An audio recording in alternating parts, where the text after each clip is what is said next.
You're listening to Brandon Sports Talk, interviewing professional athletes and Paralympians and Olympians. And now for your professional athlete interview and your host, Brandon.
Welcome back to Brandon Sports Talk. In today's episode, I have the privilege to interview the former NWSL OL Reign / US Women's National player, Stephaine Cox. How are you doing today?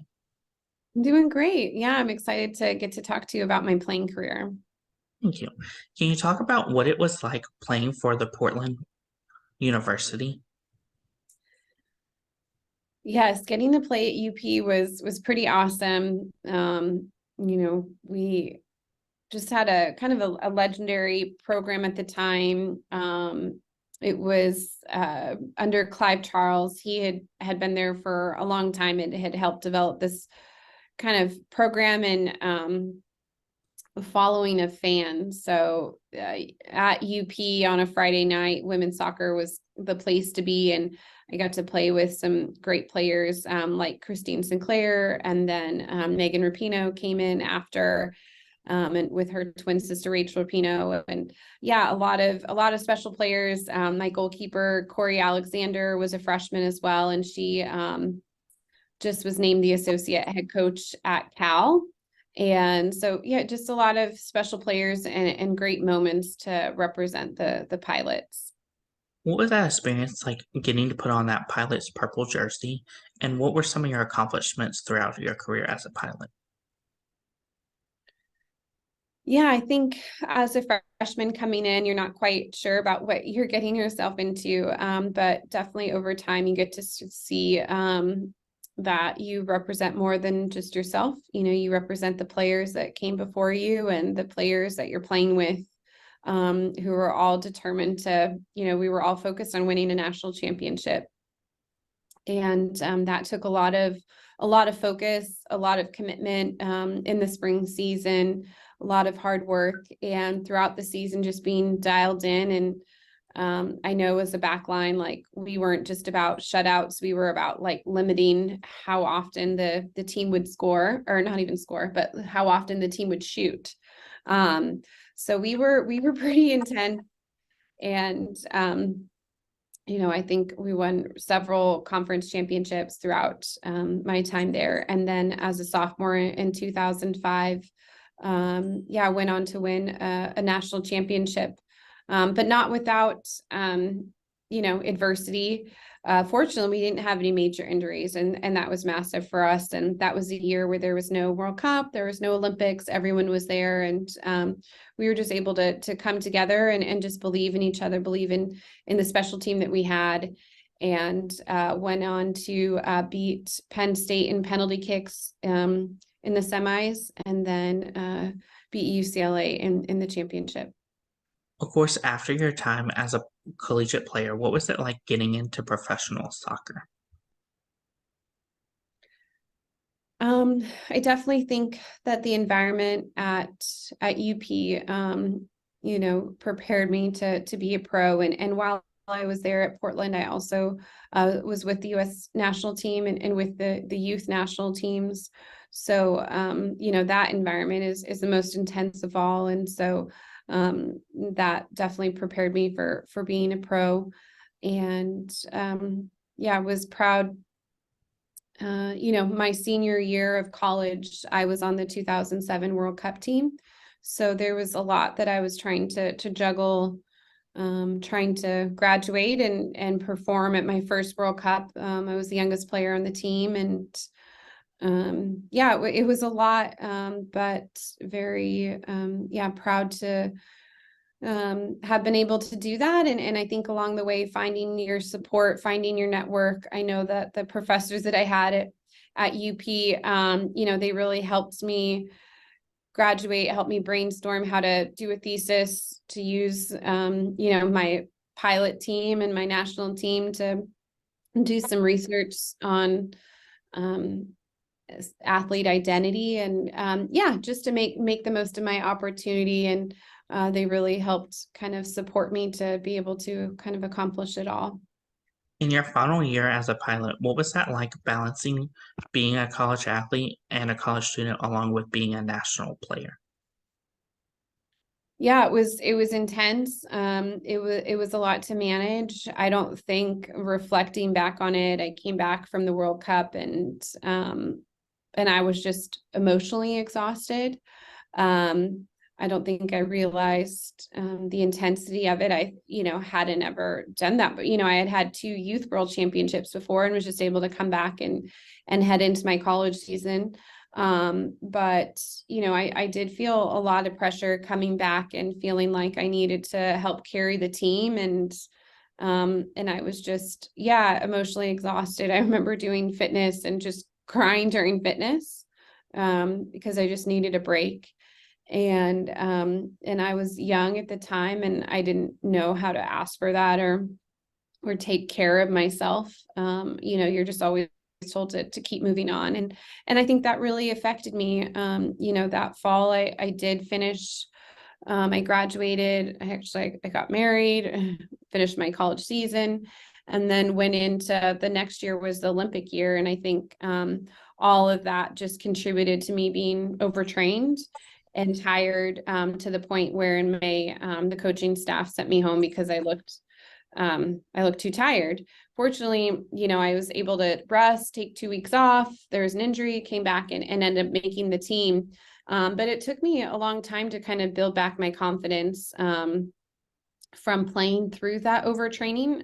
I just wasn't playing well, and my confidence dropped. And so kind of looking back, just feeling like players having, self-advocating, but also knowing their limits, placing boundaries, so that then it doesn't affect them for a long time. But it was a huge learning opportunity. It was a difficult path, but I learned a lot from it. I grew a lot from it. What was that feeling like, making that US women's national team for the first time and then getting cut and then making it again? Yeah. It was tough. Made the World Cup team in 2007. I had been with the team since 2005. I had my first cap in 2005, and then was consistently with the team from in 2006 in every camp throughout that year, in qualifiers, and then in 2007 earned a starting spot after an injury, and I felt like I had a good tournament. And I was devastated. And I think I probably was overconfident.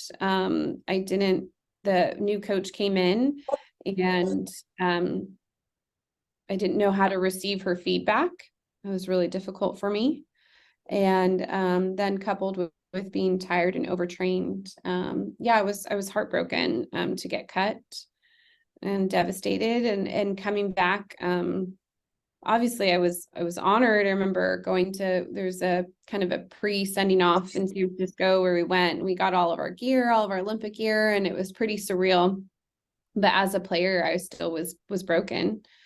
And even in the tournament, I had a role. I was on the bench to start the tournament, but our outside back got a concussion, so I went in and played the rest of the first game and then the second game as well against Brazil. But then when she was healthy enough, I was back on the bench, and so I was proud of the role that I played. But I still, it's still the getting cut and all of that emotion of it all still affected me as a player. And yeah, so that's why even now as a player, as a coach, I want a mental health is a priority for me as a coach to find support for our players so they can help process their adversity with someone who's safe, someone who's equipped. Because I look back on my career and I didn't really have that. And I think that would have helped me transition a lot quicker rather than coaches just thinking, okay, now she made the team again, she's all ready to go. No, I was like still struggling inside. And I wish that I wasn't, because I think that I could have enjoyed that experience even more. Going into the 2008 season, what was that like making that Olympic team to go to Beijing? Yeah, I was excited after having just gotten cut to have made the team. But I also was petrified because I didn't feel like I was playing the best soccer. I still felt like I kind of identified as just having gotten cut.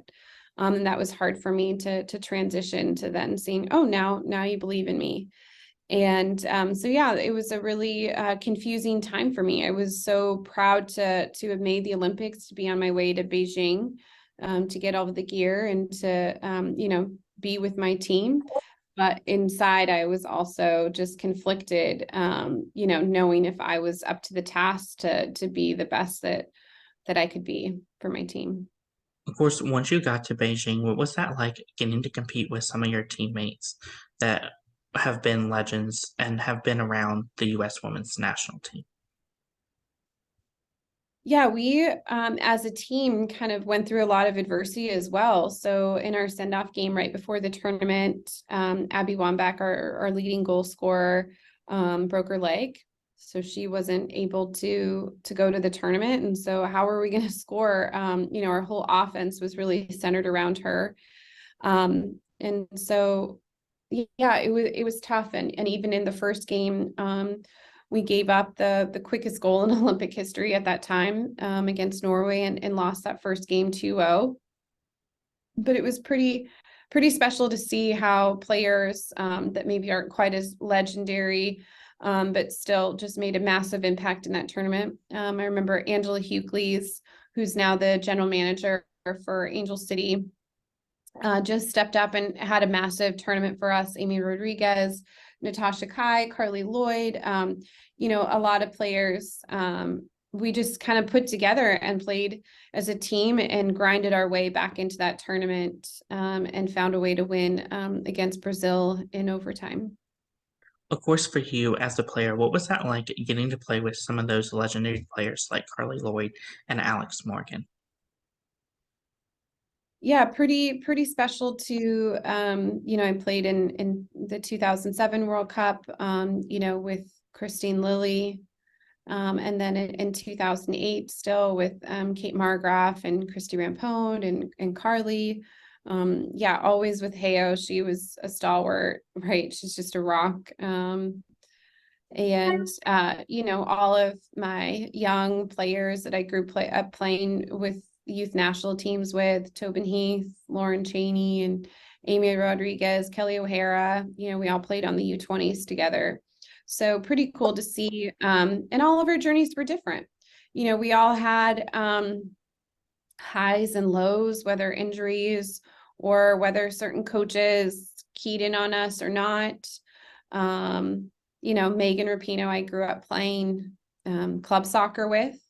So I've known Megan half my life, over half my life, and have gotten to see her in all different roles in college, professionally, on the US team. And so, yeah, I'm just proud to have been their teammate and more proud to have been their friend and to get to have cheered them on and want the best for them on the national team professionally, and get to see what they continue to do with their lives.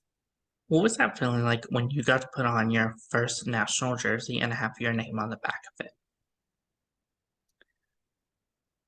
Yeah, I remember my first tournament, the Algarve Cup with the women's team, and that was pretty special. And to get to go in the game, I think I only played like 10 minutes of that tournament, so that was a little devastating as well, to just play such a limited role. So I think at every point though, you get a little bit humbled. You think you've made it, but then you got to earn your time and earn your spot still, even with your first call up. But yeah, and definitely, a cap is different than playing in, a major tournament. And so, yeah, those major tournaments, knowing my family was in the stands for the World Cup, that was a pretty special moment to get to hear the national anthem play and realize that this is where God had taken me. It was pretty special. Of course, after that 2008 season going to the Olympics, what was that feeling like adding OLY and now being known as an Olympian? Yeah, I mean, getting to come home and be an Olympian, and not just an Olympian, but a gold medalist. It opened up a lot of doors. There was a lot of opportunities for me to speak to kids, share my story. And even now, I went and read at a local elementary school last week for about an hour, and the lady who was in charge and asked me, she asked me to bring my gold medal, and I don't do that all the time or even go and read to schools, but it was cool, like 10 years later, right, to get to, or in 10 years, like much 15 years later, to get to do that, and for them to hold it and feel it and know how rare that is for them.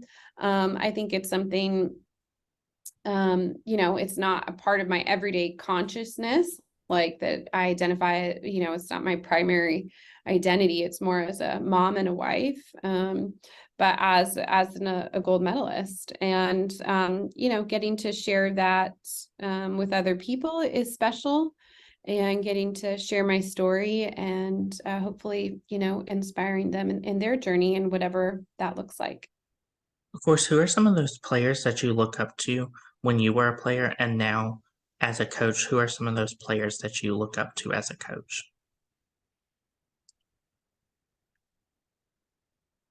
Yeah, I think, as a young player in the youth national team system, I looked up to the players on the US team, the defenders like Joy Fawcett. Um, and then it was pretty, special to be able to play with them, like Christy Pierce, Christy Rampone, and Kate Margraf, players who I had watched play. Kat Whitehill, right? Got to play with Heather Mitts. She's a champ. So, all of these just really strong, incredible, beautiful women. And yeah, now as a coach, get to learn from them as well. And it's fun to follow, to see all of our paths are different after having played. Like I said, Ange is now the GM for Angel City, and Kate the GM for the women's team. So a lot of really cool paths, and just to find out what's my path and what's the best thing for me. And I'm happy here that I'm at UPS now. What was that feeling like getting to live out your dreams and being a U.S. women's national player and going to the Olympics? It was pretty surreal. As I look back and reflect, I can appreciate how special that was. In the moment, it was extremely difficult. It was really, really hard. A lot of time away from home, a lot of time away from my family, a lot of hard work. Yeah, a lot of sacrifice, but very, very special to have a gift, to have a skill, and to have that be used to represent your country. Of course, after retiring as a professional athlete, what was it like getting into coaching and going to college coaching where you are today?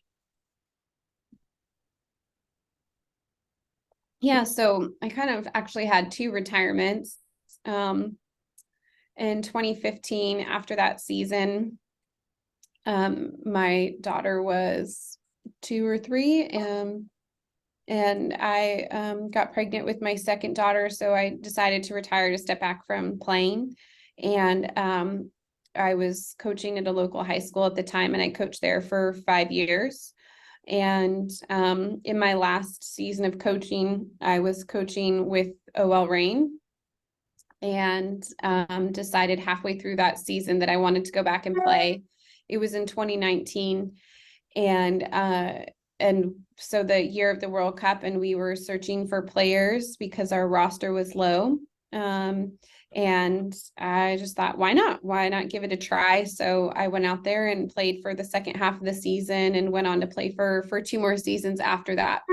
So yeah, that was, I think now, it was really fun to go and play for that period of time again, and pretty special. During COVID, we had the Challenge Cup, was in our COVID bubble, and I got to bring my daughters. And so that was a pretty special experience that we got to have together as a family. But now, I feel like I'm transitioned well. I don't really have an itch while I'm out there coaching to get out and play. It's fun to just encourage my players and cheer them on from the sideline, and help them be in the best position to make the most impact on the game. Of course, during that time, what was that experience like getting to show your daughters that yes, you can be a mother, but also you can be a professional athlete at the toppest level? Yeah, I wonder what they'll think about all of that when they get older, as they have time to reflect, like I have time now on my Olympic experience. But I remember, debating whether I should go back and play. And I was honestly scared of if I would be successful or not. It wasn't like I was training. The girls are younger, faster, stronger than me, and if I could do it. So there were a lot of doubts in my mind. But I was motivated because I didn't want my daughters to see me as an example of not doing something that you wanted to, because you were afraid, because you were fearful. And I wanted to be brave. And obviously there were, still a lot of, it wasn't smooth sailing. There was, it wasn't all the time the role that I wanted it to be. But I wanted to make the most of my time as well, and yeah, be a good teammate. So even in my last season, I hardly played, but I still wanted to put the team first and show my daughters that that's what's important. It's about the character that you display along the way. Of course, what was that like transitioning from being a player to then getting into coaching and becoming a college coach? I think it was a lot easier because I was older, and as a player, I had the coaching experience at the high school, was an assistant, right, with the team. And so as a player, I kind of saw the game differently. I had a coach's brain about it. And so I think that that all helped me to then transition back to just coaching. I was able to kind of observe our different coaches that we had with the Reign, um, and see the things that I appreciated, the things that I could learn from, the good and the bad, right? And the things that helped clarify for me the kind of coach that I wanted to be. Of course, what advice would you give those college players that are looking to play professional for the NWSL or for the US women's national team? Yeah, I think for them to be patient, to believe, in themselves, to have a strong network, a lot of people who are cheering them on, but also in that process to be humble, and be willing to, yeah, just put in the time, right? It took me a long time to really break into the national team. And then even it was a lot of hard work to stay there, right? Just the staying power. And so I think as a pro, one, to get drafted, but then even once you get drafted, you still have to earn a contract. So it's very difficult, but just to believe that, as the league continues to expand, that hopefully there'll be an opportunity, there'll be a team, there'll be a coach with the right environment who wants your skill set. So first and foremost, believe in yourself. What advice would you give those professional players that are looking to retire and get into college coaching? Yeah, I think there's a process of retiring and trying to figure out your different passions after playing. Obviously, playing and putting on the boots, putting on your cleats is a big part of your life. But just kind of believing that, there will be something, an opportunity that will kind of fill in that hole. And just using your network if you want to get into college coaching. There's so many different opportunities out there at all sorts of levels, and just kind of really realizing who you are first and foremost, and what you want. Do you want to coach at D1? Do you want to be an assistant? Do you want to have control? Do you want to be a head coach? But also finding mentors, finding people that you trust who've been in the positions that you want to be in, that you can learn from. I think US Soccer has a great coaching education system that I've really enjoyed. They have a mentoring program and the Jill Ellis Scholarship. So, that's a great resource, a starting point for players who are transitioning from playing and into coaching. That's great advice. Where can my listeners find you at on social media?